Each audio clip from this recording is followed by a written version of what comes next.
for coming out on a kind of weird winter-ish day. But I'm excited to share some of that geekiness in as accessible as a way possible for you all, talking about electric transportation and transportation more broadly here in Bend.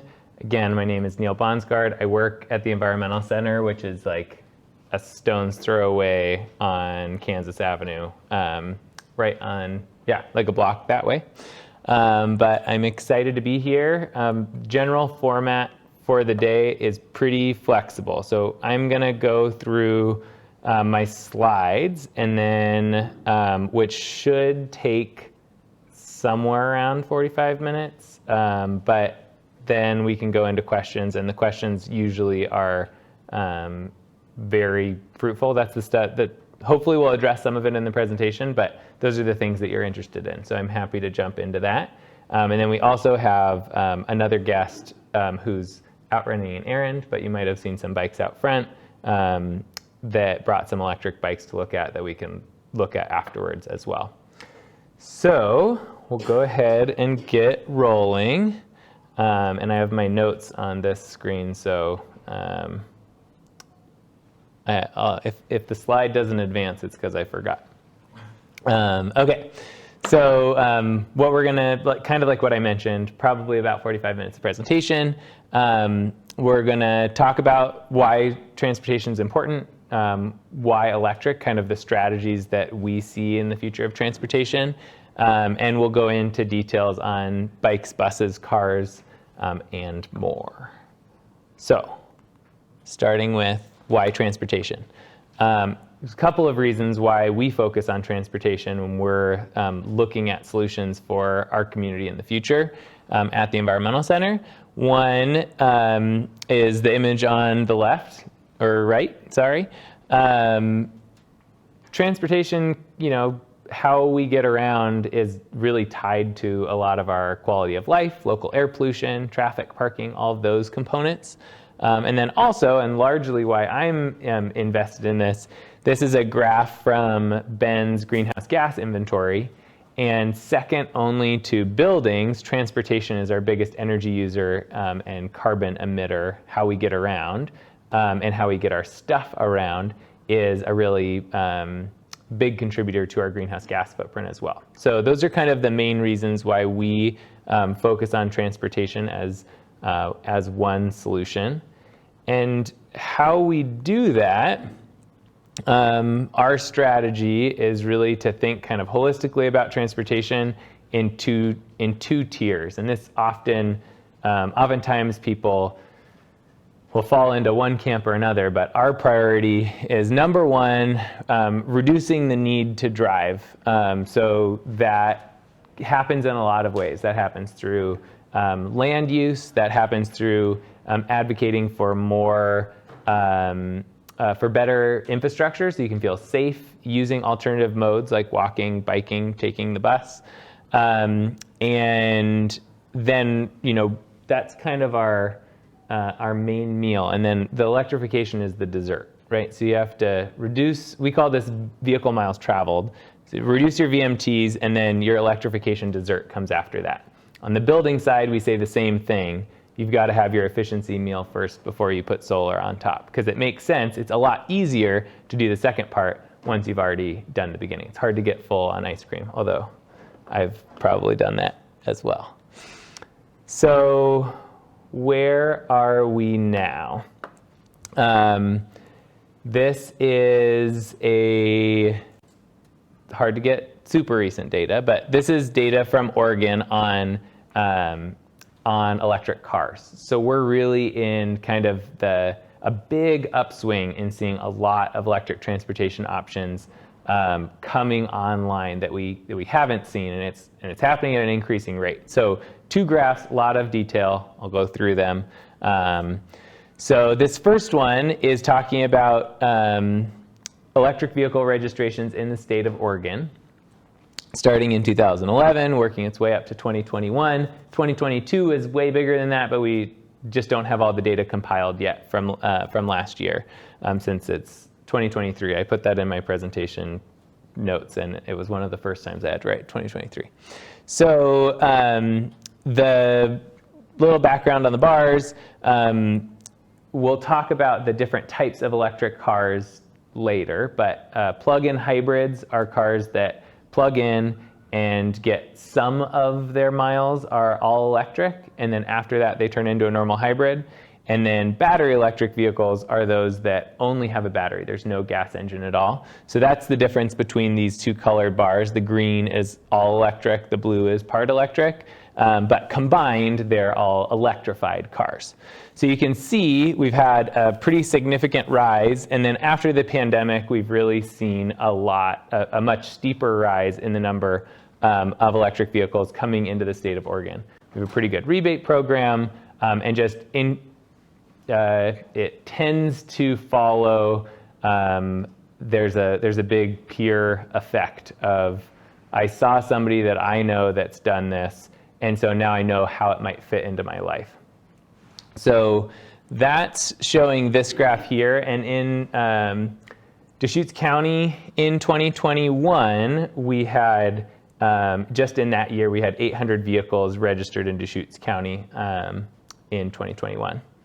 And then kind of coming back to that first principle of reducing vehicle miles traveled, one of the other factors that we play in here, this is some data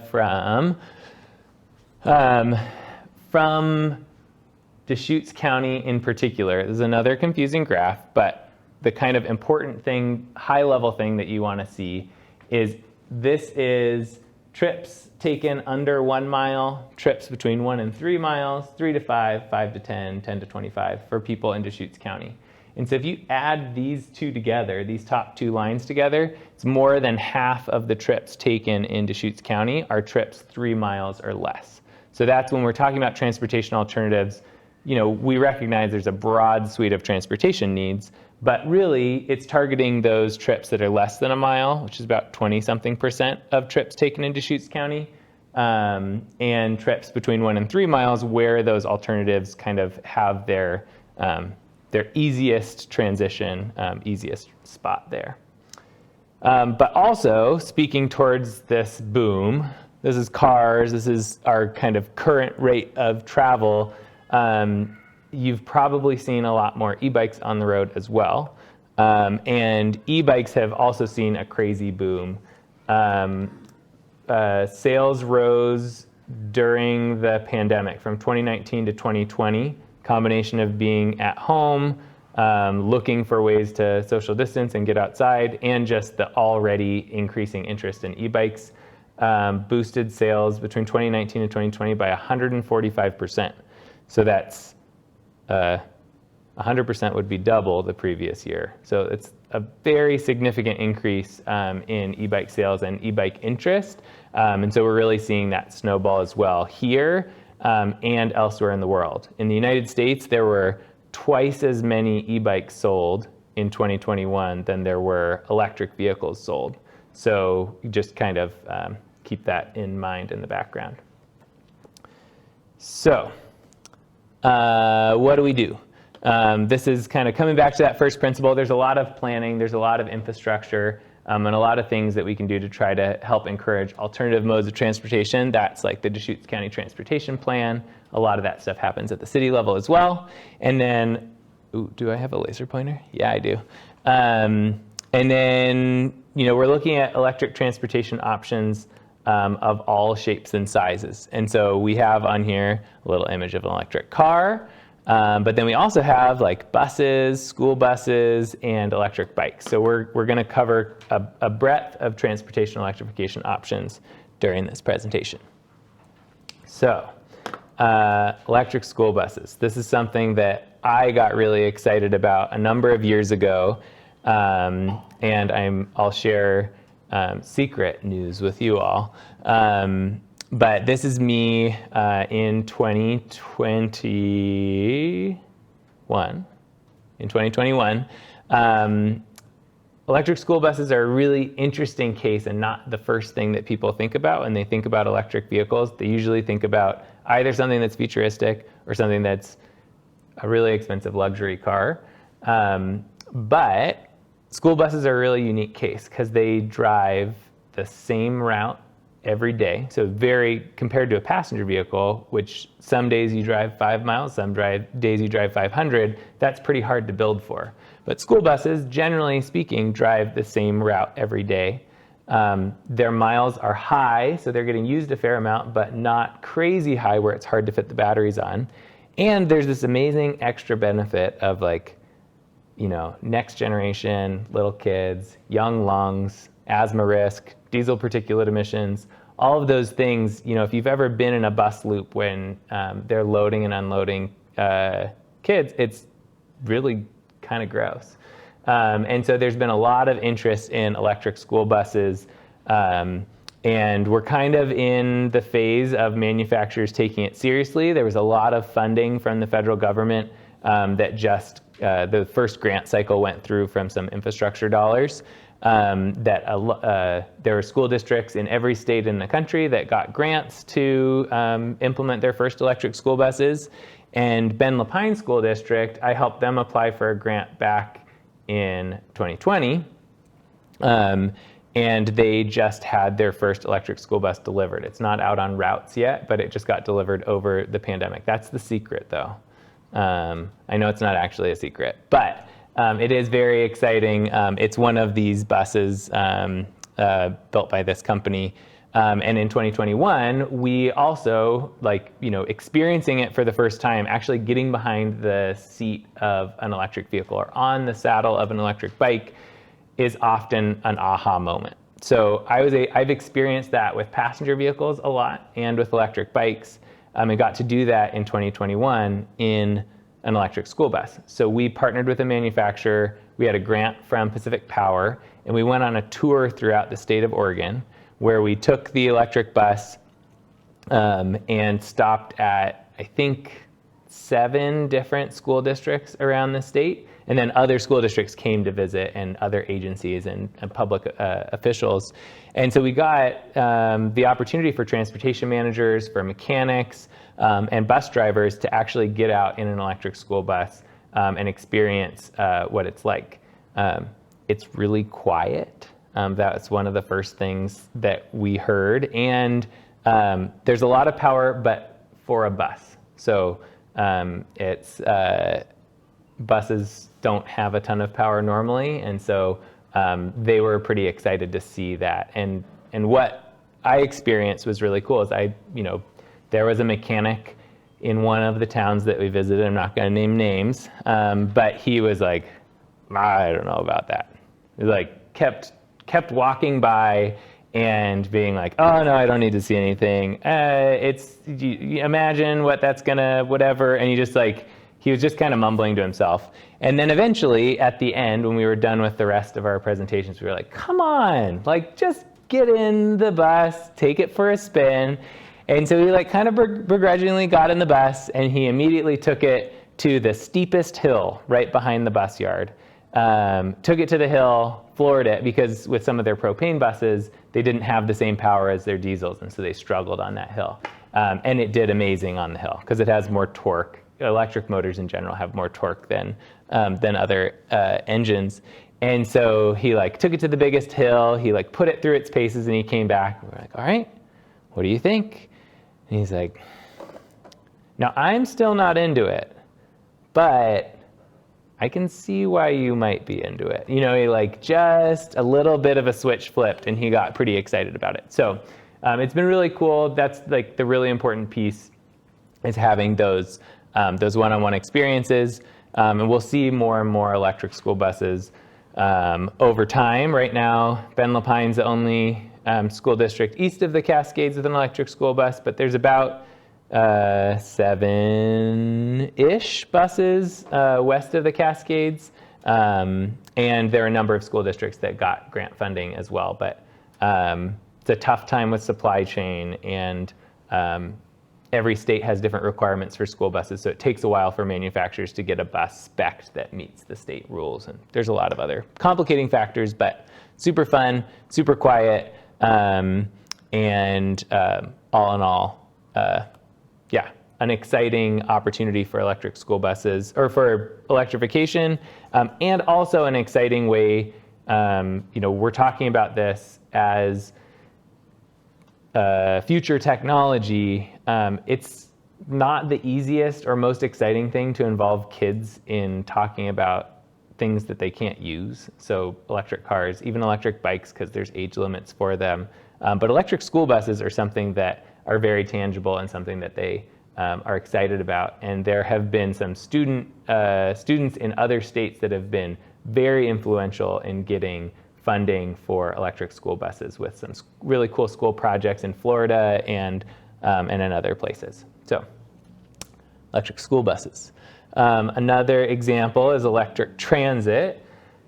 Electric transit has some advantages in electrifying things over school buses. Number one is they drive more miles. So if it's less expensive to drive electric, it gets amplified the more that you use it as electric. So it can make more financial sense, but one of the interesting challenges in Cascades East Transit here in Bend did a feasibility study to look at electrified buses.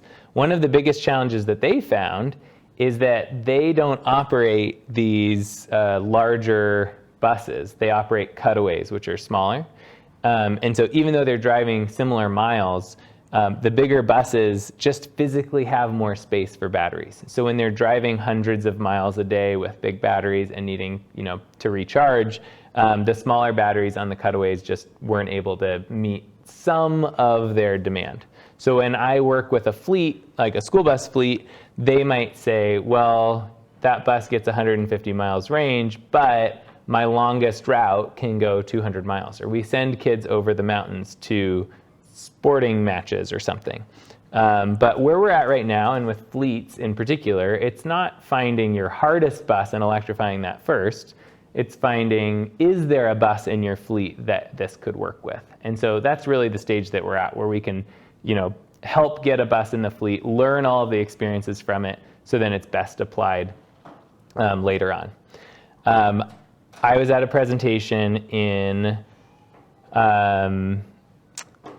I was at an electrification presentation. There was a panel of experts up, and they were all electric bus experts. And the panelist, or the moderator, asked, which I think is kind of a cruel question, but they asked, what's the year that you expect the tipping point of transit buses, where more transit buses are built electric versus diesel?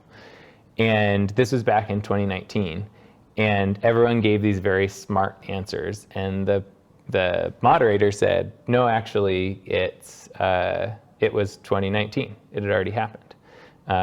The reason why, in the US, in 2019, we only had about 300 electric transit buses, but China had something like 250,000 electric buses.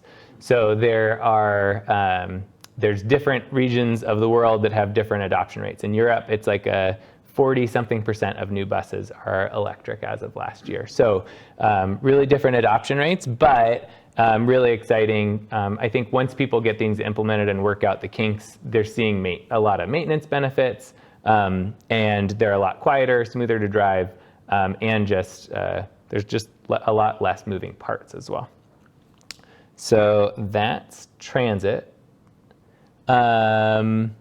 Next are e-bikes.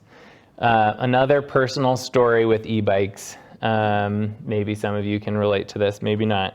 When I first moved to Bend, I've been a lifelong bike commuter. I biked to elementary school when I was little.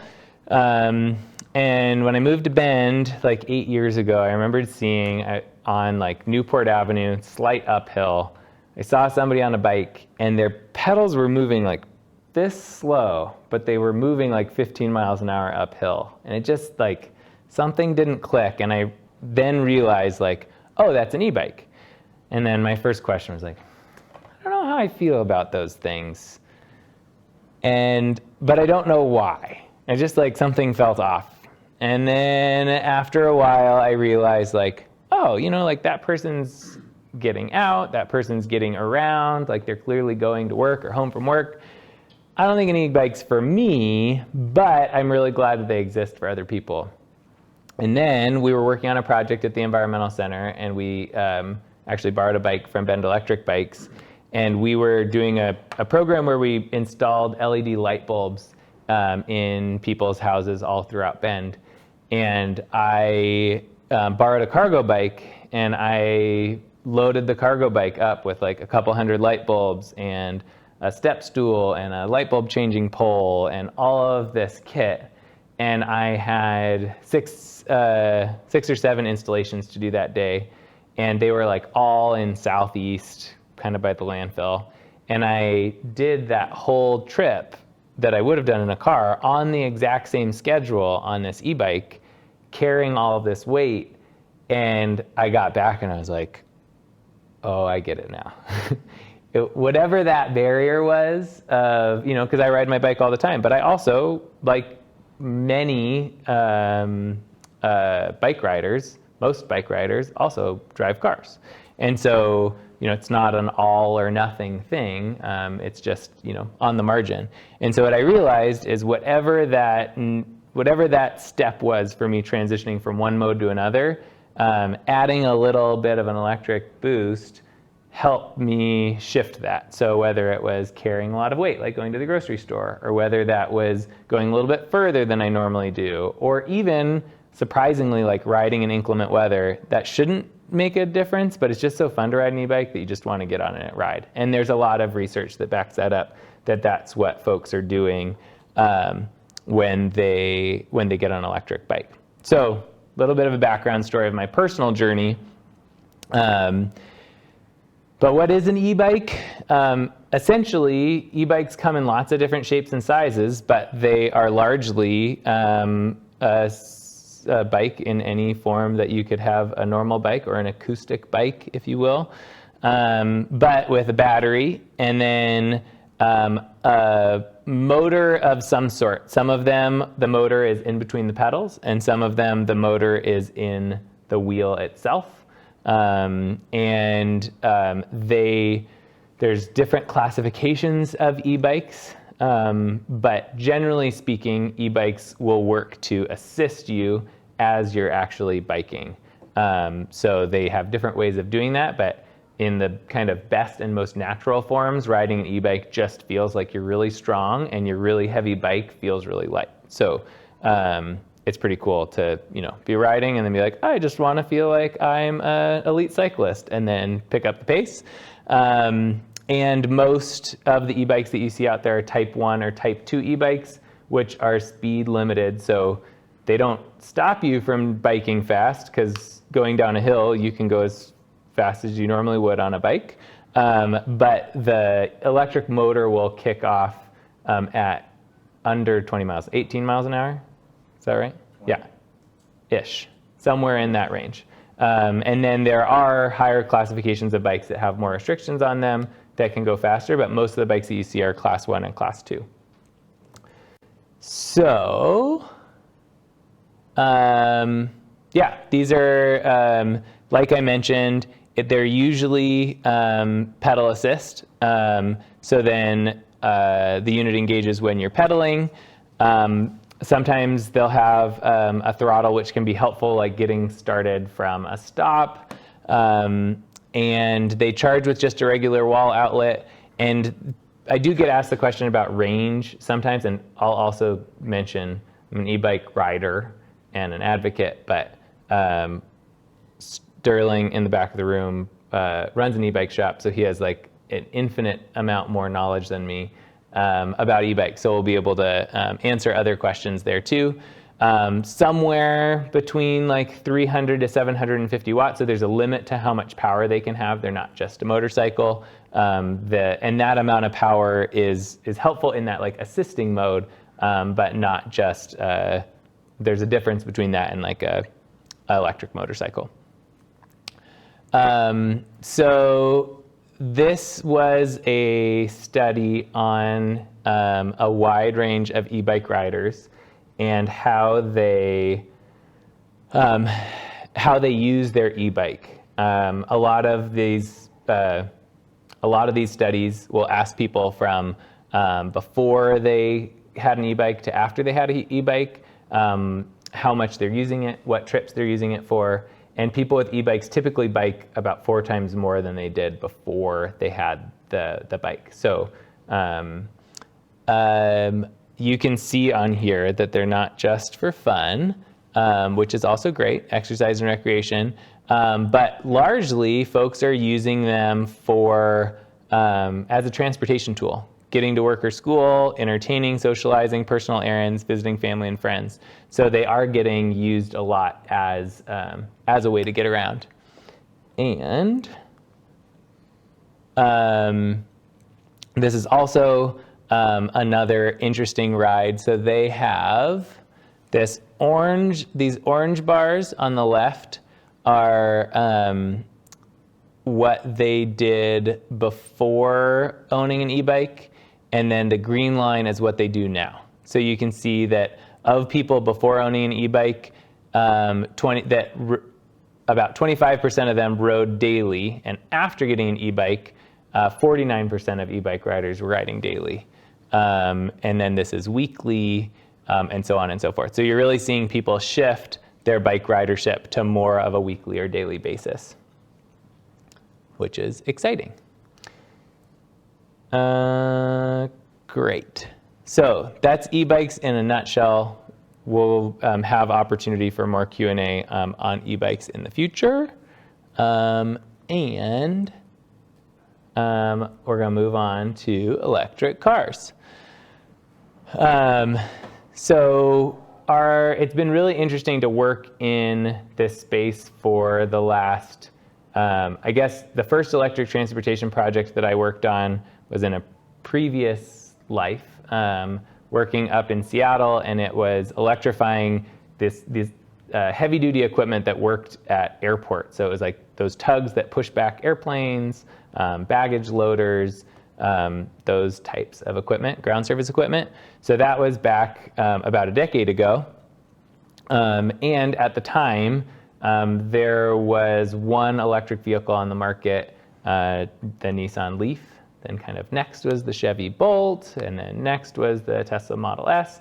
And so we've like slowly seen the industry progress. We saw that graph of adoption over time too. So where it was super rare to see a car or any sort of charging infrastructure to where we are now, where there are, I think in the next year in the US, there's going to be an additional like 10 vehicles available on the market, adding to the 50 or so that are already available in Oregon. So it's a interesting adoption. And then it's also interesting to see, because I do a lot of presentations like this, I'll also go to public events, give presentations to other groups, how the questions and concerns morph over time. But also, once people adopt EVs, they're totally gung-ho on the technology. So we'll jump into electric cars. Just like e-bikes, we'll start with what they are. I kind of mentioned earlier, I really don't like the terminology that I think it's kind of confusing of a beat. Like anytime you're trying to explain an acronym, you've lost. But the terms that I generally use are all electric or sometimes electric. So a battery electric vehicle is all electric.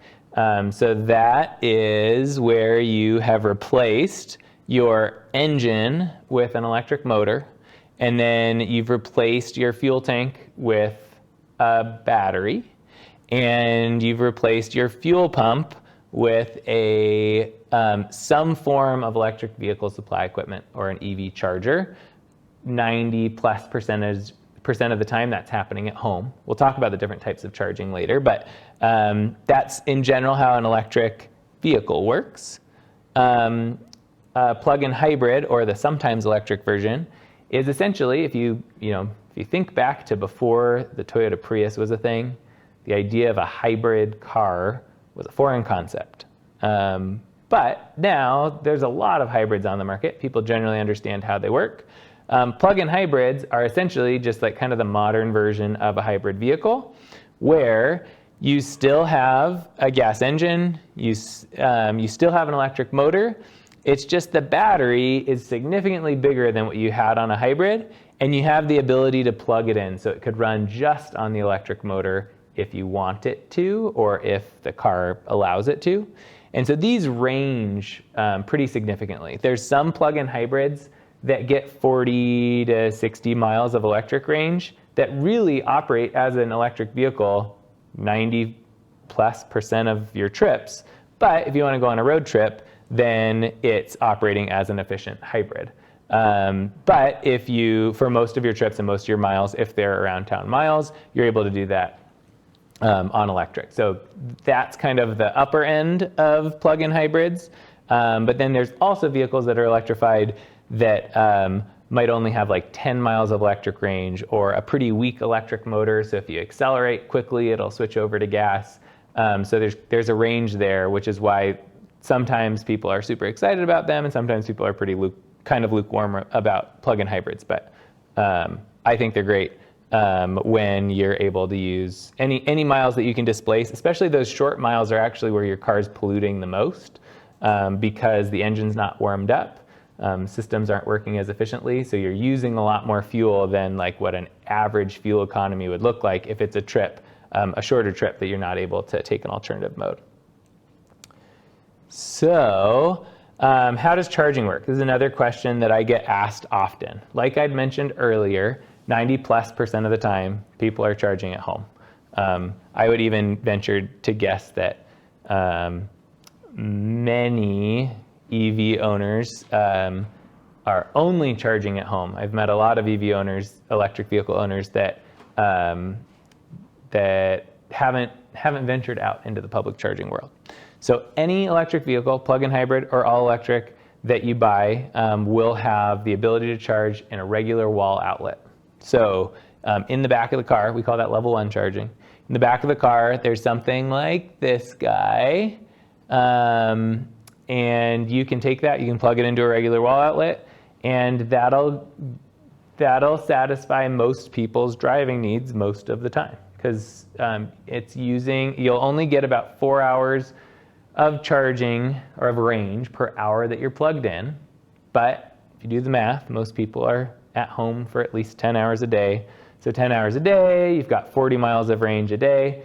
If you do a day where you drive more than 40 miles, then the next day might not start at 100%, but starts at 90, that's okay. So a lot of people are able to get away with just level 1 charging, existing infrastructure, super easy, no upgrades on your panel, no upgrades on the grid, everything is kind of hunky-dory. Next level up from that is level 2 charging. So this is a picture of our kind of first generation Nissan Leaf that the Environmental Center has charging at you'll see these in a lot of public charging situations like the Sisters Library. This is at the High Desert Museum, a lot of hotels, those types of places, the Downtown Bend parking garage.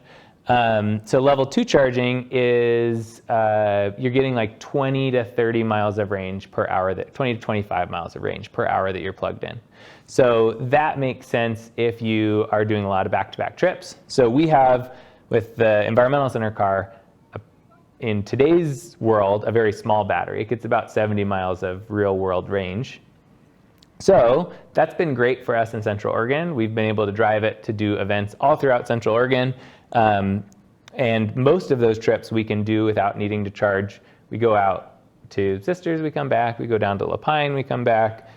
We do presentations, like I'll be giving one in Redmond. I'll take the Leaf out and back. All of that's hunky-dory. But if I go do a trip and I bring it back, and then I have a coworker that's going to try to do a similar trip, it's nice to be able to charge a little bit quicker.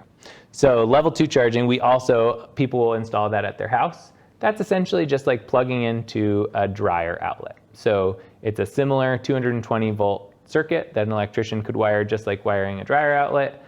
And we have that installed at the Environmental Center. That's what a lot of folks will do if they need a little bit more security or a little bit faster charging.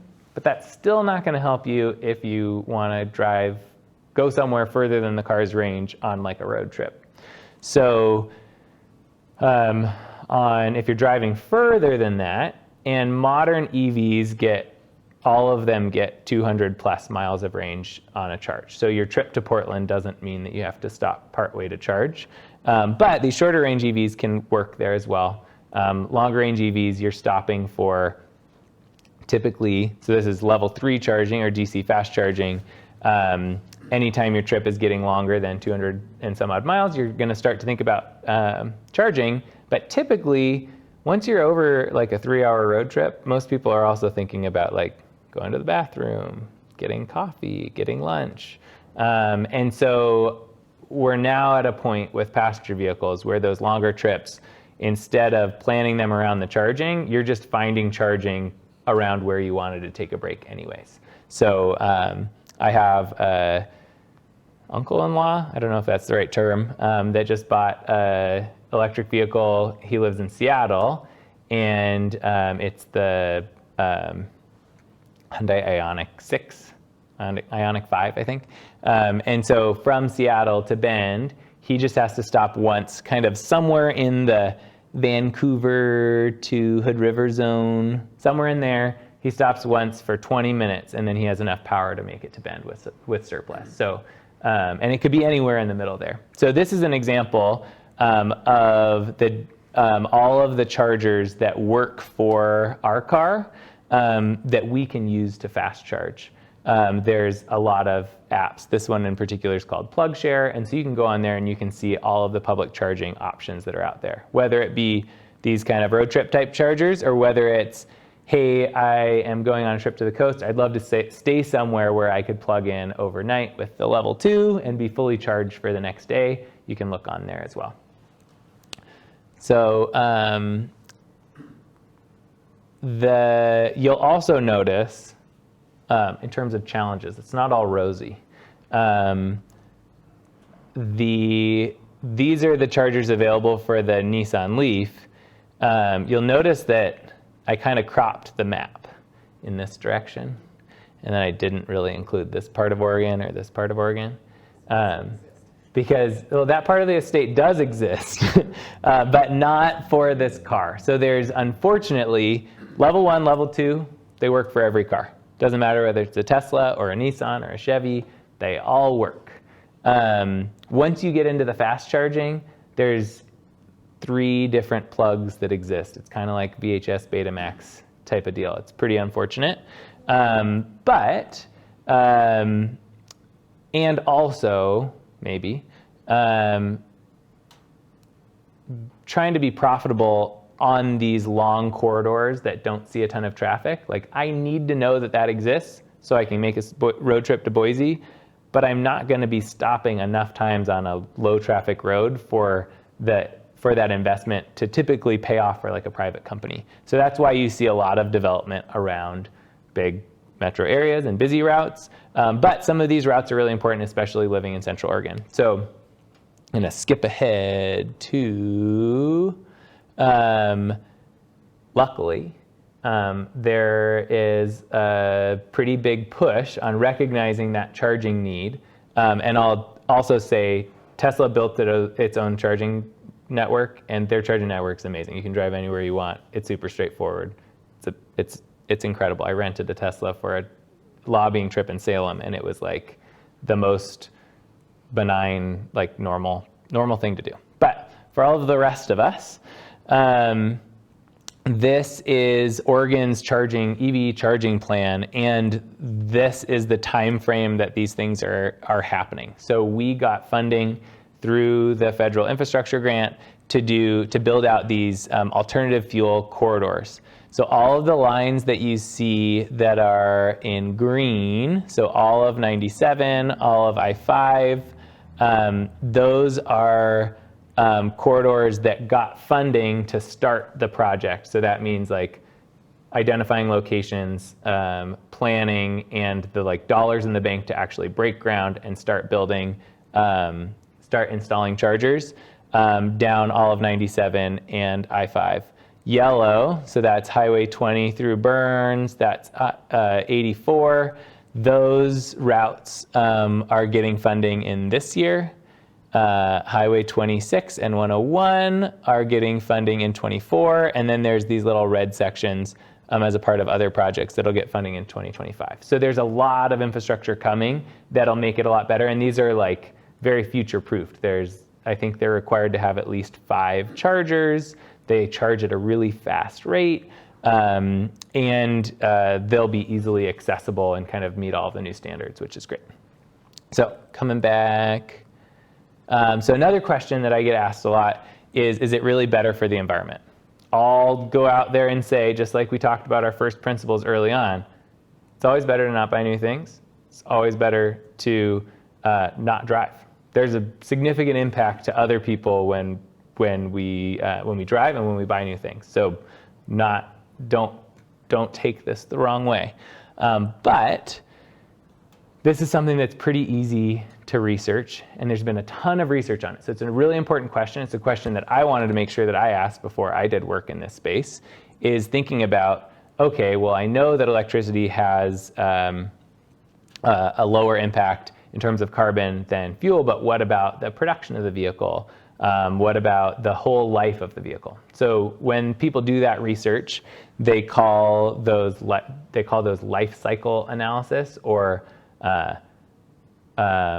well-to-wheel emissions. So that's talking about the emissions of the entire process from the production of the energy source, which is the well, to the wheel of the car, or like cradle to grave. So people have done a lot of research on this.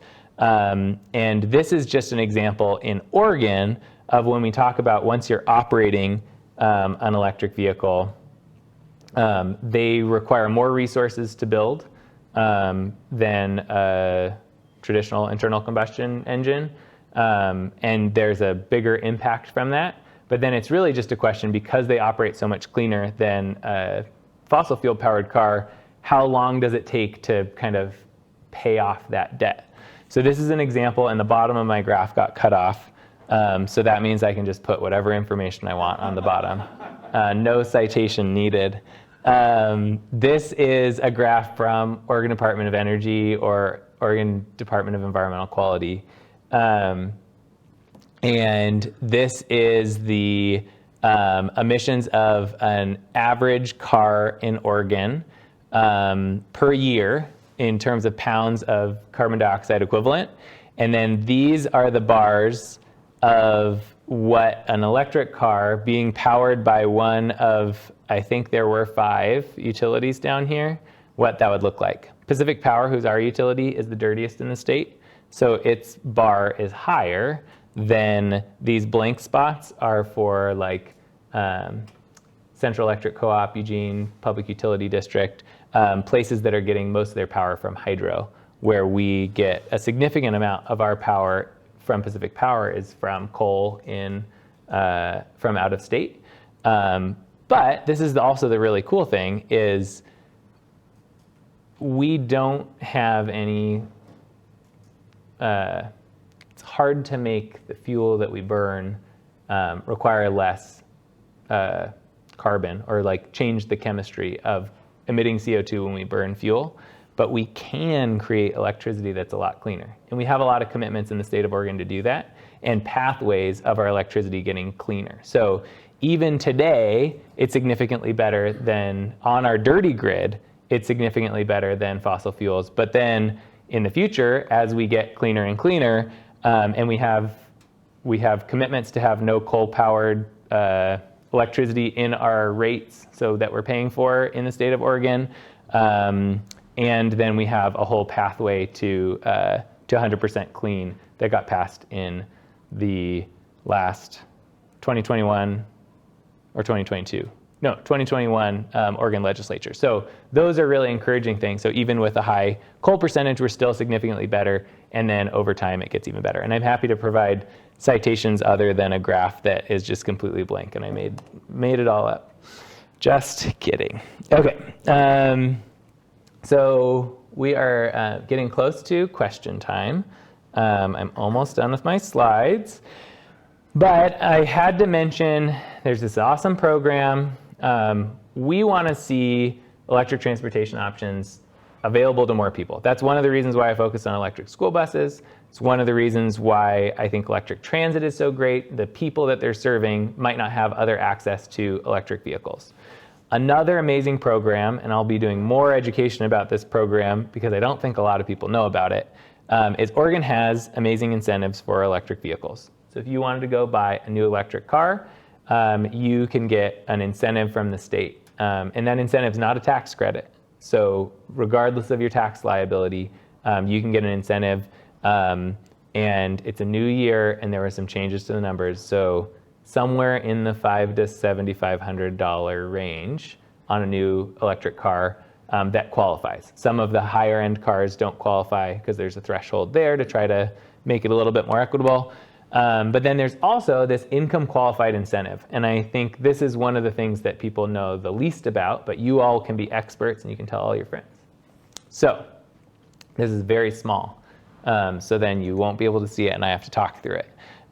This is a little graph of who qualifies, just picking out a couple of numbers from there. It's an income qualified incentive. And if you are a household in Oregon and you are an individual that makes less than $54,000 a year, or if you're a family of four making less than $111,000 a year, then you would qualify under this income qualified program. So this program is designed to be